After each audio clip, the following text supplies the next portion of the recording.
Hey guys, hope you're all well. Right, couple of random bits today on the Enfield.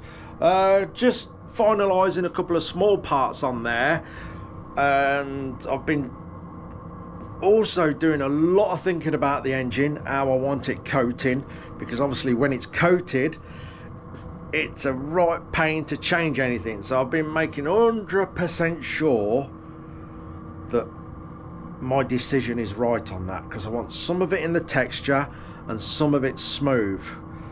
But that will be, I think I'm more or less made that decision. I'm quite happy. I've been thinking about it to make sure it's right. All I've got to do is crack that bottom bit in half and then all that's ready to go. But we've got the bike on the bench. Yes, I thought we're getting to that stage where, you know, on the little bench we had it was getting a bit wibbly wobbly on there. So I've turfed the snotty old BMW off and we've got a full bench to get this build finalised. Anyway, so today, like I say, it's just some random bits. I've been getting a load of stuff together, been sorting all my wires out for when we've on the wiring. We've got fuel lines, and I've got to put the back brake light in that, well, the rear light. Got the twist grip to put on. We've got the tyre to put on the back wheel, although my plan was to get the back wheel in, but for some bizarre reason somebody only ordered the bearings for the front wheel. I don't know who that was. Anyway, I've got to order bearings. But in fact, no, I'll go to the local bearing place and I'll just grab them. That'd be the quickest way, but I can't do that today because it's closed at the minute. Anyway, let's get on with some small jobs. It's all ticking away at it and getting us closer to a finished bike. Tight. Have we got a burr inside that tube? Why is that tight? That shouldn't be tight like that. Ew. Ew. What's going on there then? Here we go. Another part that's not going to work straight away without some sort of fettling. Let's pull it apart a minute and see if it's the tube or the housing there.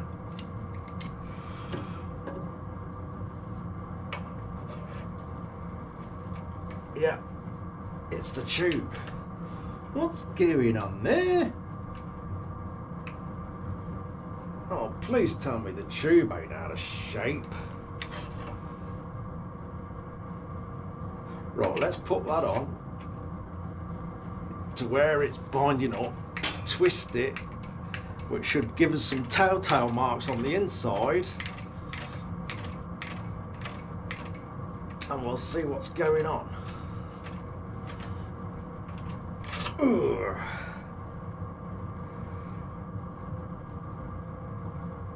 We got a burr on the end of there. Ooh.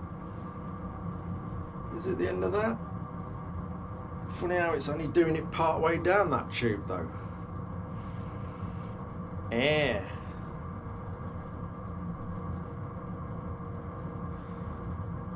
You won't see it, but I can see some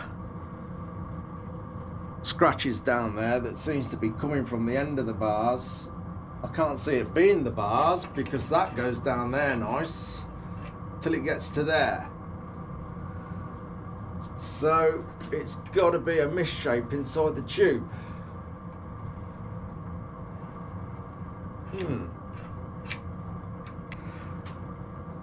Nothing straightforward, is it? Not on these things. So you get silly little things like this happen. It all adds up and slows it down. I'm going to have to send something down there and see if we can clear it a little bit. It's obviously got a bit of misshape down the centre there, which is fouling up on the end. Right, let's find something to shove down there. Don't answer that. Okay, check my amazing setup for clearing this out. I cannot find the carrier for this. That's if I even had one that size. So check that out. Look at that. What an amazing idea. We have a tap, which will go in there. He says, oh yeah, that's gonna work. Look.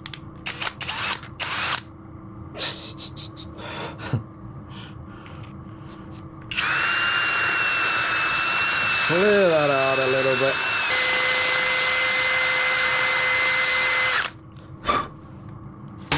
Mend and make do. Right, let's see if that goes on. Oh, it's a little bit better.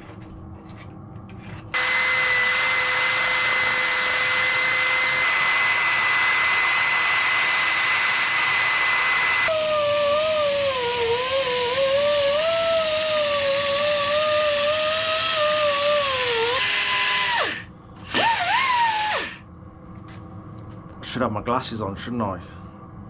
Naughty! Oh, I've took a bit off. Let's try it. Wow.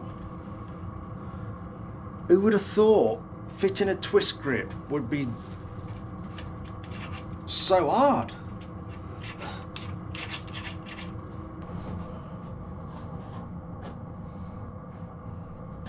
Right. We're there. I'm going to put a real light smear of silicone grease on there as well. Not loads, just like I said, a real thin smear. So, there we go. A 30-second job turned into about 20 minutes. That should be all good now. There we are. How it should be.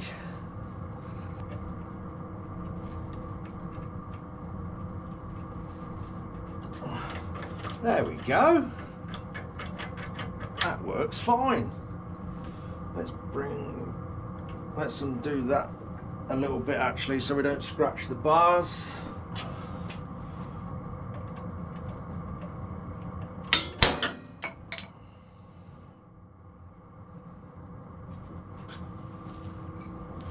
I'm saying nothing.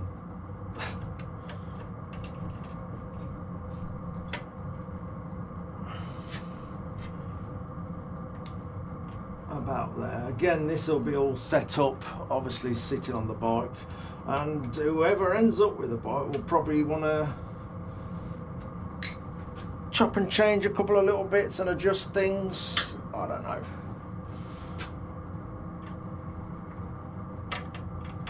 There we go, I'll leave that like that for me. Yeah, I've been doing a lot of thinking about these handlebars as well. The switch in the nacelle has got an off, a low and a high. So literally I'm going to do it so you got your low beam on. I know what's the word, the ergonomics of it. You'll probably just have to reach and put it on high beam. It's all about the looks.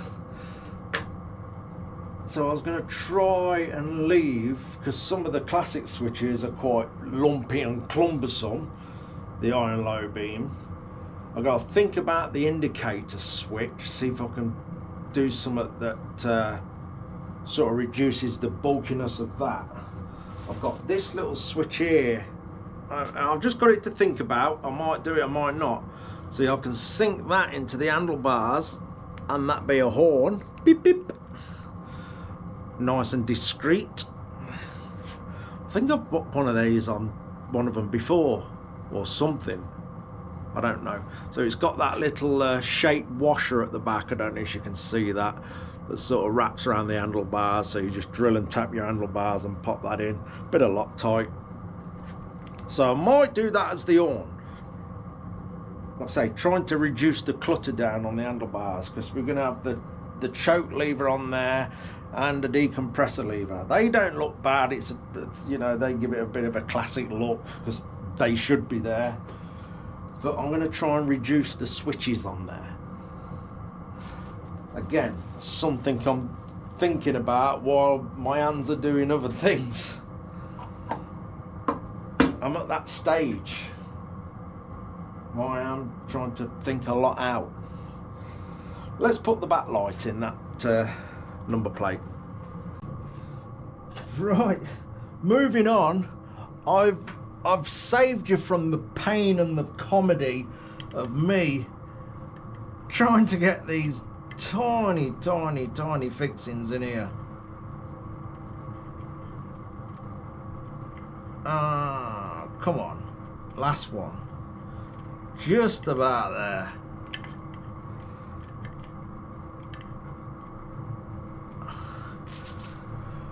That was that painful. I might rethink these backlights on the next one.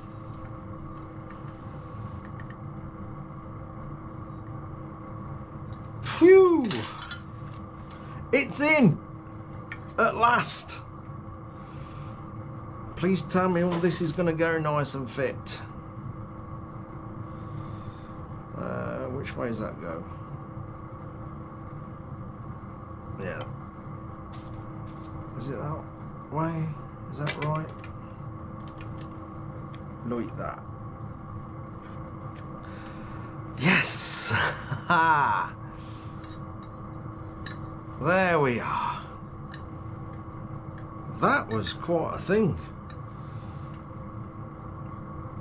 Yeah. Everything's so close. With the return lip is on the body of the light and everything to try and get washers there and the nuts to lock it all in with them 3 mounting points. It's done. Again, there's a 5-minute job that's turned into I don't want to say. It's done. Shall I put the bulb in that? Might be better with a bulb in. There we go.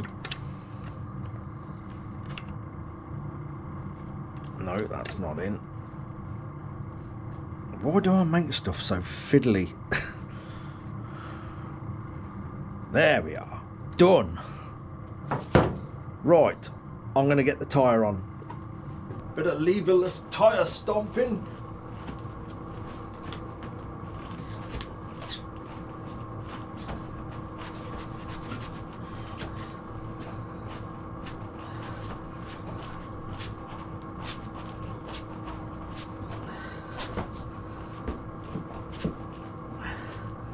Come on.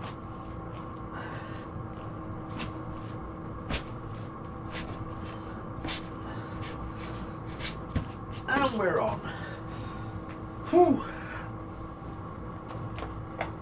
Oh.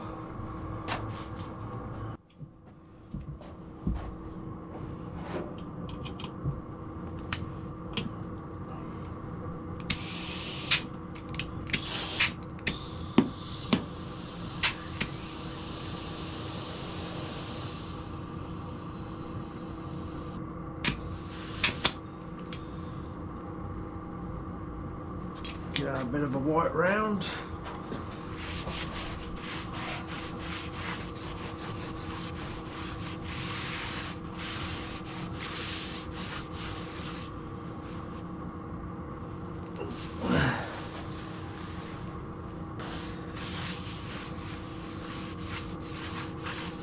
Lovely job. Right, let's give this another little polish over and we'll get that fitted then.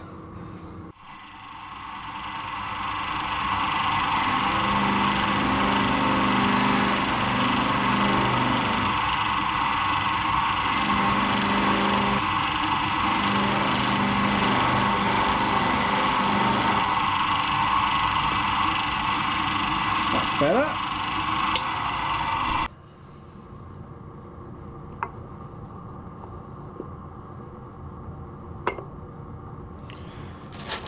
in this bag somewhere there should be new screws for that.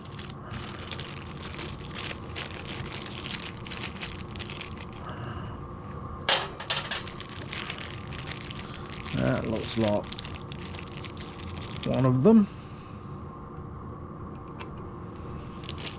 One more.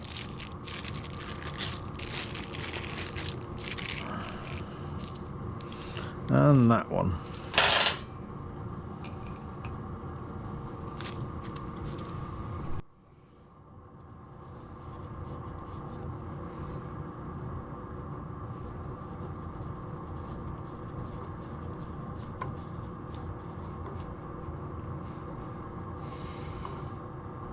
We've got to have them in line, haven't we? Please do up in line. Of course it's not. Oh. Is it? Oh no, I reckon I'll get it.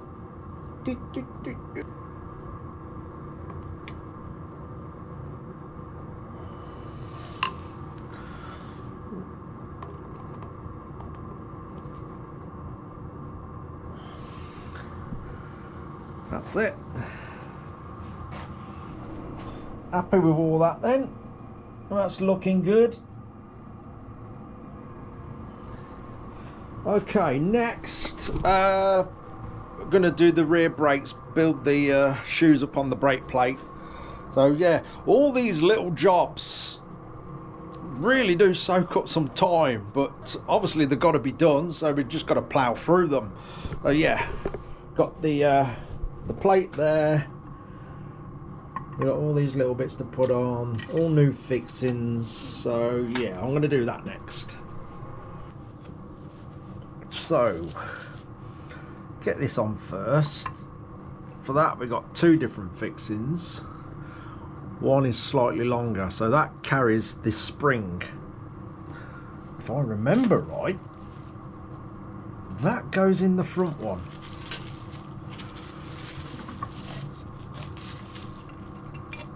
That one.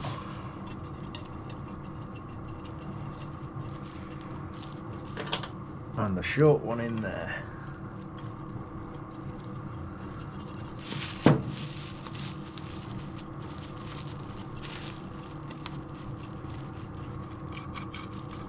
And no, I haven't forgot any washers.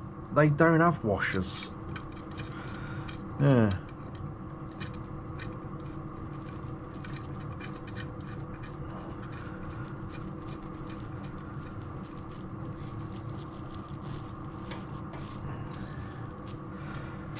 That's it. That goes through there. Then this actually goes through a slot on the frame. Well, a thin nut goes on there first. I think I've got a new one of them. I'm sure I have. Oh, that's gone tight. Let me just go and grip that and whiz it up.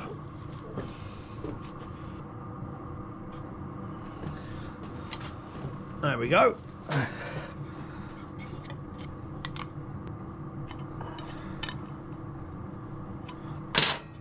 Right. That all moves nice in there. We'll add a bit of grease to that. Let's go and get some.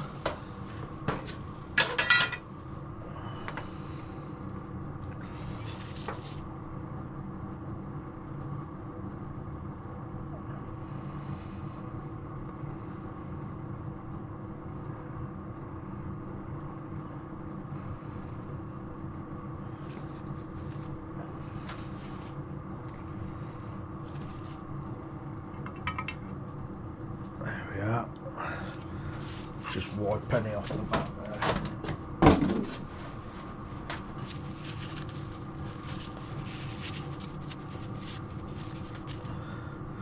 That will do.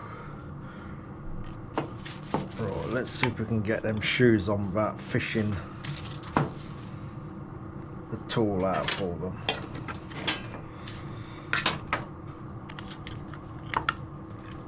Get in there a minute. There's one. There we are. Sorted.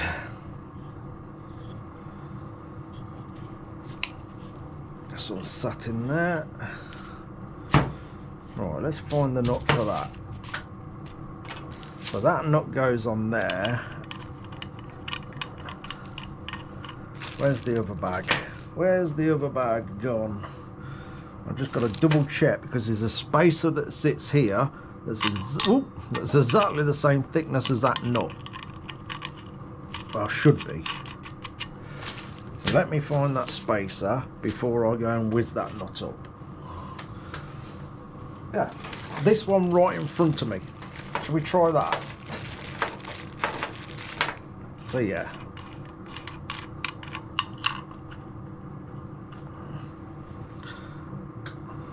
That seems to be more or less there. Great.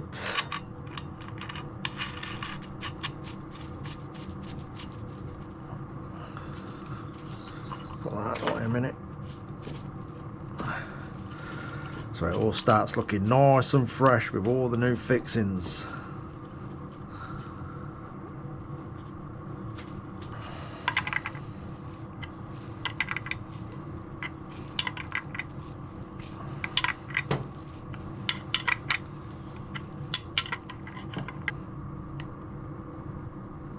That's got it.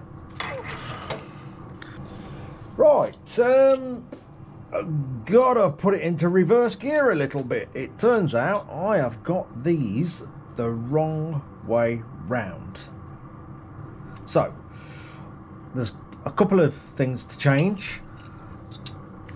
These springs, I have to modify these, like change the shape of them.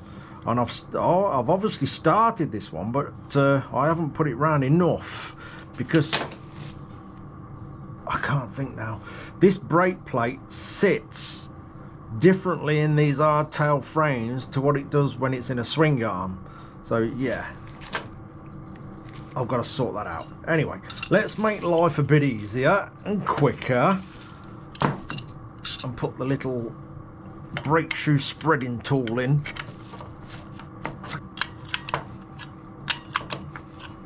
And then we'll quickly swap them bolts around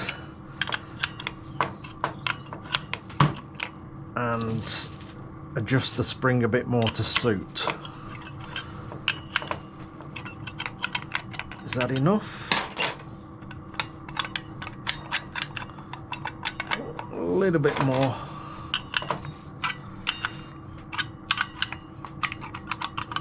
Is that enough?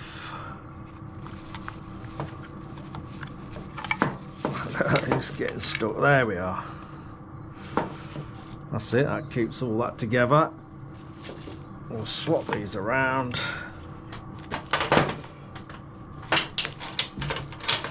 And put it back together.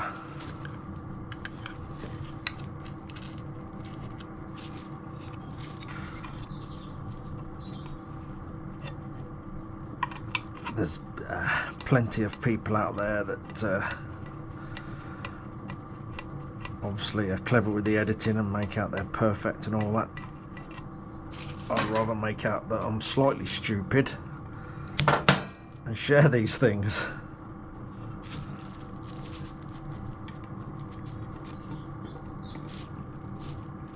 There we go. The correct way.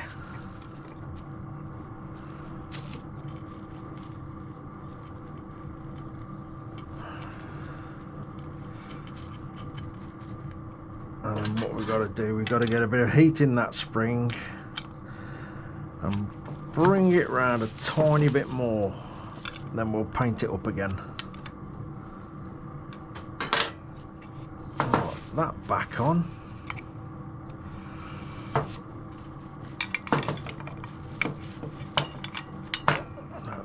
Slide that down there, that's it.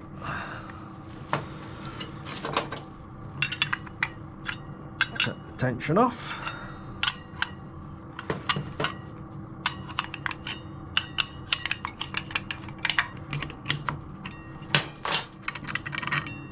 There we go. Marvellous invention. I think if I remember right, I shortened these. Shortened the one, so I'm sure they were both long. And it was impossible to get on the, it was all right on the front ones, but these back ones that are a lot smaller, it was impossible to get it in and out. Right, now for the spring. So with that there, this bit here is sort of got to be over here more, so we can actually get a bit of tension in there when we bring this round. Yeah. Slight modification.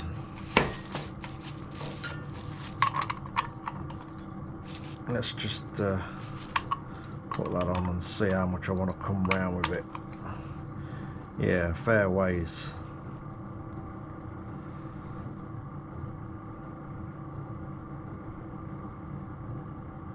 Yeah, I'll probably just get away with a bend there. Get it cherry red, change its shape, drop it in a bit of oil.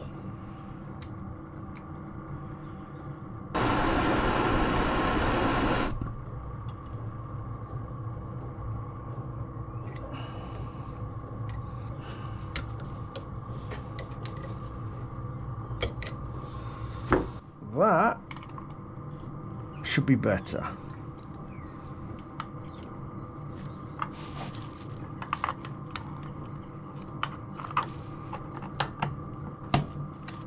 That's better. I'm happier with that. That's a lot safer. Right, we'll give that spring a bit of a swirl. We'll get some paint on it, and then that's that bit sorted. Sorted.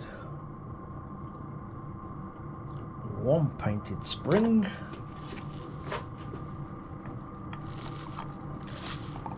We'll just put a bit of tension in it. We might have to mess about with this obviously when it's on the bike and the brake rod's going on and stuff, but there we go, we got it in one piece. So all I've got to do is pick up some bearings and then we can sort this back wheel out and get it in. There's actually a fair amount of components to the back wheel, counting all the fixings and everything like that, and then all the individual bits and the bearings. There's quite a bit that goes on them. So obviously that goes through there. Then we have that spacer. Then that sits in the axle plate of the frame. Then the big nut goes on. So yeah, there is a fair few parts to them. And then obviously we've got the sprocket. Let's drop that back out a minute. Make sure all that fits in there. Well, it's getting there. It's all starting to look nice and fresh and new. Yeah, I'm very happy with that.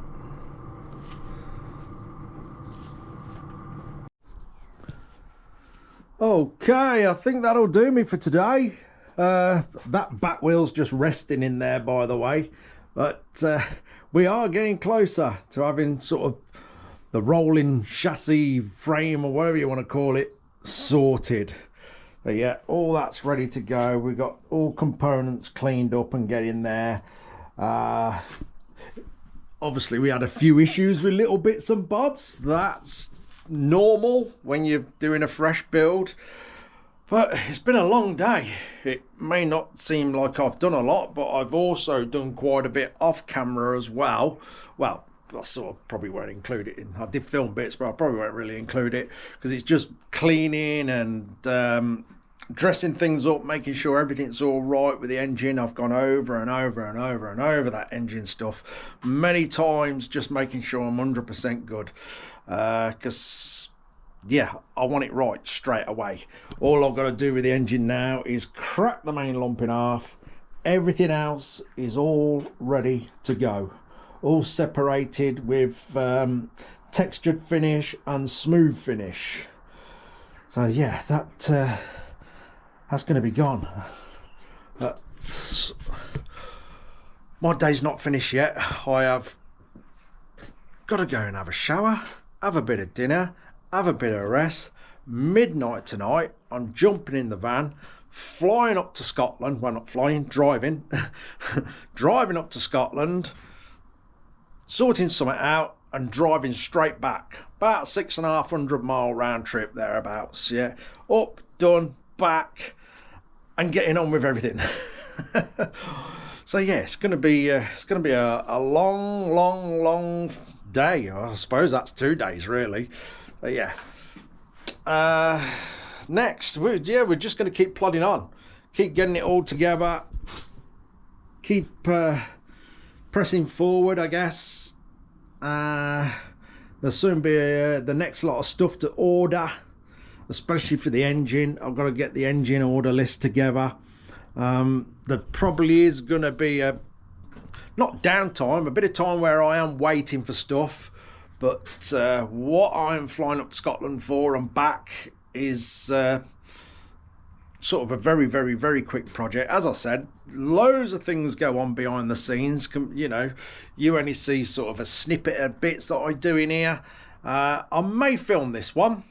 Actually, it's sort of interesting, and it's going to be for sale when I'm done. It literally is a very quick project, just sort of recommissioning a bike to get it gone for sale. So I may share that one. And I have got another little job to do on my KX. I ordered a bigger fuel tank for it, and I waited, and then got an email the day it should have turned up saying they were out of stock. But I have since seen one with these bigger tanks on, and it's not a good look, to be honest. The Honda one, the CRF, that bigger tank looked great, it looked fine. But I've seen a KX with a bigger tank on, it don't look good. So I've got a little idea for that, for an auxiliary tank, because the tank on it's very small. It's 6 litres. You get about 10 miles a litre out of these off-road bikes, so yeah, it doesn't get you too far. You could end up getting in a lot of trouble running out of fuel. So I've got an idea for an auxiliary tank on that, which I'm probably going to squeeze in somewhere along the line, and may share that, because that's fabricating, my favourite part of any bike, doing any jobs. So I may share that. Anyway, I'm going to call it a day. Thank you all again so much for the special stickers. It's immensely appreciated. All you patrons, obviously you are unbelievably appreciated, because you help me continue in here, which is, yeah, I can't thank you guys enough again and again. I'll always keep thanking you, because yeah, it'd be close to impossible without you guys. Thank you to everybody who's done the buy me a coffee, the super thank you. I appreciate every single one of you. It's immensely helpful and very much appreciated. Anyway, I'm gonna go shower, dinner, rest, drive to Scotland and back. Cheers for watching, guys. Take care.